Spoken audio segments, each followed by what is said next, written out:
नमस्कार दोस्तों। आज का हमारा टेस्ट है कार्नेलिया का गीत। तो देखते हैं इसमें कौन कौन से प्रश्न बने हैं। और हाँ, और भी टेस्ट सीरीज़ पाने के लिए मेरा चैनल सब्सक्राइब जरूर कर लें। तो देखते हैं पहला प्रश्न। कार्नेलिया का गीत जयशंकर प्रसाद के किस नाटक से लिया गया है? स्कंदगुप्त, चंद्रगुप्त, राजश्री, अजातशत्रु। प्रश्न नंबर 2। कार्नेलिया कौन थी? ए सिकंदर के सेनापति सिल्यूकस की पुत्री, ब चंद्रगुप्त की प्रेमिका, से सिकंदर की राजकुमारी, द स्कंदगुप्त की बहन। प्रश्न नंबर 3 है, लंबी यात्रा करके जैसे मैं वहां पहुंच गई हूँ जहां के लिए चली थी, पंक्ति में किस ओर चलने का संकेत है? नदी की ओर, ब महल की ओर, से सिंधु के किनारे ग्रीक शिविर के पास, द भारत देश की ओर। प्रश्न नंबर 4 है, कार्नेलिया का गीत काव्य के अनुसार सही मायने में भारत देश की क्या पहचान है? ए अनजान को सहारा देना, ब लहरों को किनारा देना, से देश की गौरव गाथा, प्राकृतिक सौंदर्य, ये सभी। प्रश्न नंबर 5 है, जहां पहुंच अनजान क्षितिज को मिलता एक सहारा, पंक्ति में क्षितिज शब्द का क्या अर्थ है?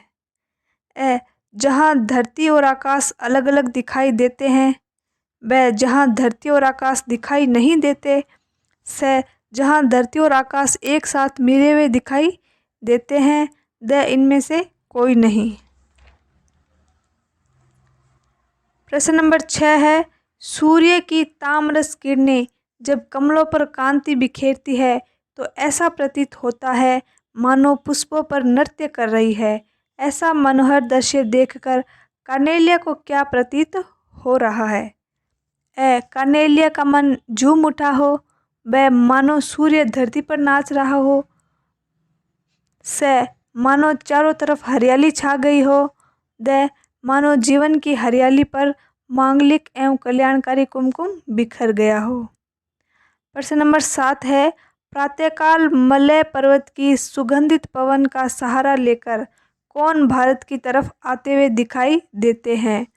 ए कार्नेलिया, ब पक्षी, से चंद्रगुप्त, द सभी। प्रश्न नंबर 8 है, लघु सरधनु से पंख, पंक्ति में कौन सा अलंकार है? ए रूपक अलंकार, ब उपमा अलंकार, से मानवीकरण अलंकार, द अनुप्रास अलंकार। प्रश्न नंबर 9 है, बरसाती आंखों के बादल बनते जहां भरे करुणा जल, पंक्ति का आशय स्पष्ट कीजिए। ए भारत के लोग करुणा और सहानुभूति वाले हैं, ब आंखों को बरसात के समान बताया गया है, से भारत में करुणा का जल बहता रहता है, द इसमें से कोई नहीं। प्रश्न नंबर 10 है, समुद्र की लहरें भी भारत के किनारों से टकराकर क्या अनुभव करती है? ए प्रेम का, ब शांति का, से निराशा का, द दुख का। प्रश्न नंबर 11 है, कार्नेलिया का गीत काव्य में शिल्प की दृष्टि से कौन सा वाक्य सत्य है? ए इस गीत में संगीतात्मकता है, ब भाषा सरल लाक्षणिक व साहित्य खड़ी बोली है, से तत्सम शब्दावली का प्रयोग हुआ है, या फिर द सभी वाक्य सत्य है। प्रश्न नंबर 12 है, कार्नेलिया का गीत के संबंध में सत्य कथन पर विचार कीजिए।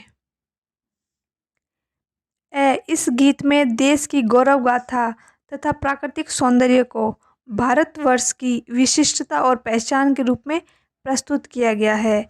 ब इस गीत में प्रातःकाल सूर्योदय का मनोहर दृश्य का वर्णन किया गया है। से वे दोनों सत्य है, द दोनों असत्य है। प्रश्न नंबर 13 है, सिंधु का यह मनोहर तट जैसे मेरी आंखों के सामने एक नया चित्रपट उपस्थित कर रहा है। प्रस्तुत वाक्य में मेरी शब्द किसके लिए आया है? देवसेना के लिए, जयशंकर प्रसाद के लिए, कार्नेलिया के लिए, या चंद्रगुप्त के लिए। प्रश्न नंबर 14 है, हेम कुंभले उषा सवेरे, भरती ढुलकाती सुख मेरे। प्रस्तुत पंक्ति में किस पर मान्यकरण किया गया है?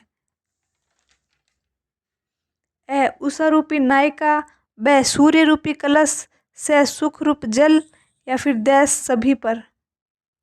प्रश्न नंबर 15 है, रात भर जागते हुए तारे प्रातःकाल होने पर मस्ती में ऊँघते हुए अपनी तैयारी में लग जाते हैं।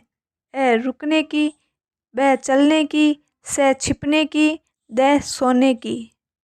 प्रश्न नंबर 16 है, कार्नेलिया का गीत में आए शब्द मलय समीर का अर्थ स्पष्ट कीजिए।